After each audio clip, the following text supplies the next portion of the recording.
Assalamualaikum warahmatullahi wabarakatuh. Mari kita bahas bersama-sama tema pertemuan kita tentang ganti rugi, rehabilitasi, dan penggabungan perkara ganti kerugian.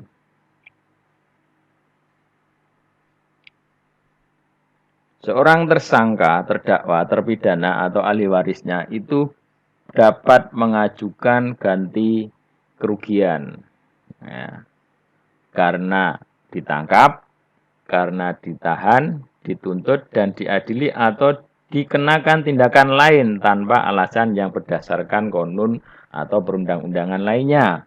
Atau karena keliru mengenai orangnya, salah tangkap, ya, itu bisa mengajukan ganti kerugian. Atau keliru tentang hukum yang diterapkannya.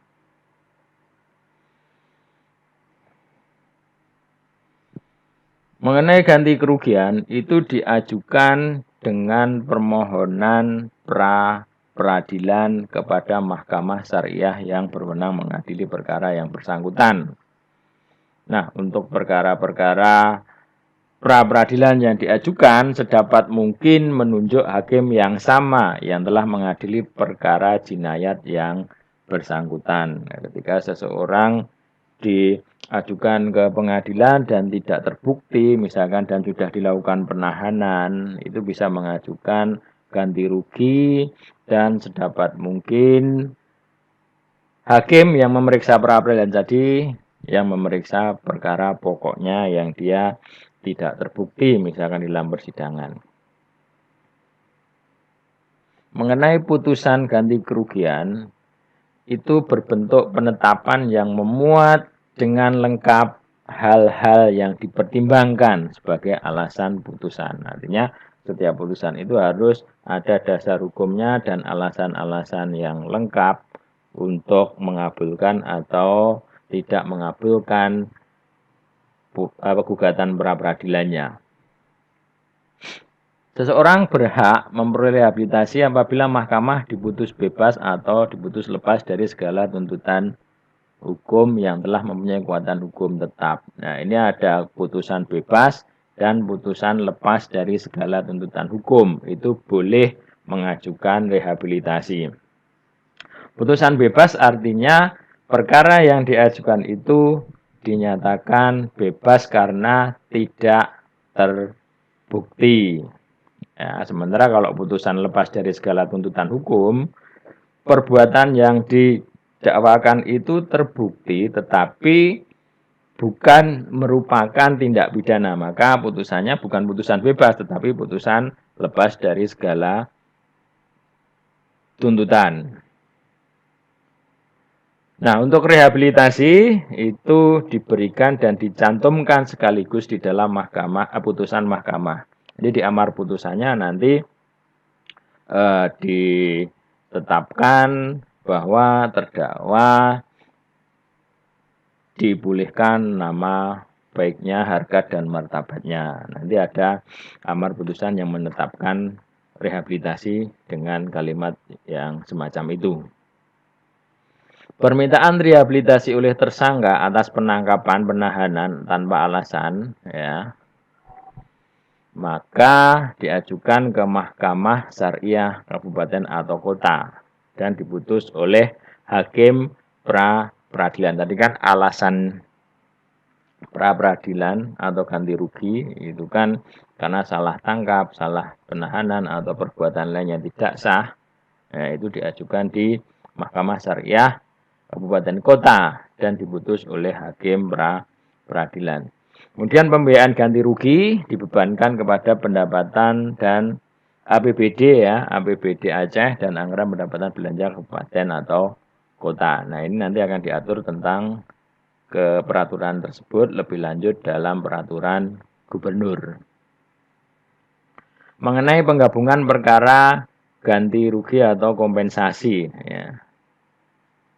Kalau ternyata dasar dakwaan perkara jinayat itu menimbulkan kerugian bagi orang lain, misalkan pengerusakan barang, pengerusakan rumah, atau kerugian-kerugian dalam bentuk lainnya, maka Hakim atas permintaan orang tersebut dapat menetapkan untuk menggabungkan gugatan kompensasi dalam perkara jinayah tersebut. Artinya, seorang pelaku sudah masuk ke dalam proses persidangan dan perbuatan pelaku itu menimbulkan kerugian, maka korban atau keluarganya bisa meminta ganti rugi atau kompensasi yang digabungkan dalam perkara tersebut. Jadi disidangkan dalam satu perkara, tidak disidangkan secara sendiri-sendiri, ya.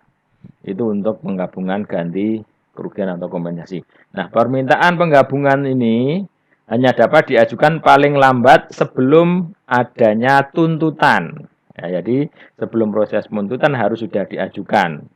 Kalau setelah tuntutan nanti perkaranya tidak bisa diterima untuk penggabungan, harus mengajukan tuntutan kerugian secara tersendiri. Dalam hal perkara jinayah tidak mengharuskan penuntut umum hadir, nah, permintaan diajukan paling lambat sebelum hakim menjatuhkan putusan. Ini untuk perkara-perkara yang ringan.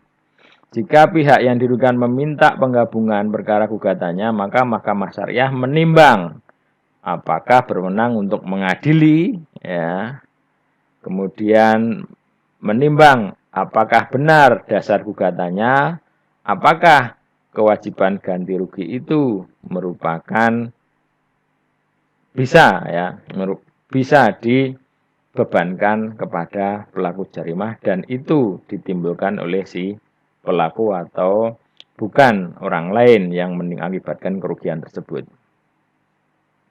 Nah, untuk perkara penggabungan ini terdakwa diberikan hak untuk mengajukan jawaban, ya. Kemudian hakim juga memberikan kesempatan para pihak untuk membuktikan gugatannya dengan mengajukan alat bukti. Nah, nanti ketika penggugat yang mengajukan maka diberikan kesempatan pihak lawannya atau terdakwanya. Demikian juga sebaliknya. Jadi kesempatan terakhir itu harus diberikan kepada si terdakwa. Keputusan mengenai kompensasi dengan sendirinya mempunyai kekuatan hukum tetap apabila putusan jinayahnya juga mempunyai kekuatan hukum tetap. Nah, apabila Mahkamah Syariah Kabupaten tidak berwenang mengadili, ya, perkara penggabungan tadi atau dinyatakan tidak diterima, putusannya juga memuat tentang penetapan pembayaran kompensasi yang ditimbulkan oleh pelaku jarimah. Kemudian jika penggabungan antara perkara muamalah dan perkara jinayah, maka penggabungan itu juga berlangsung juga pada pemeriksaan di tingkat banding dan kasasi. Tingkat pertama diajukan penggabungan, berarti banding kasasinya juga memeriksa perkara penggabungan tersebut. Apabila terhadap suatu perkara jinayah tidak diajukan permintaan banding, maka permintaan banding mengenai putusan ukubat kompensasi juga tidak bisa dipenuhi. Jadi perkaranya mengikuti perkara pokok atau perkara pidananya.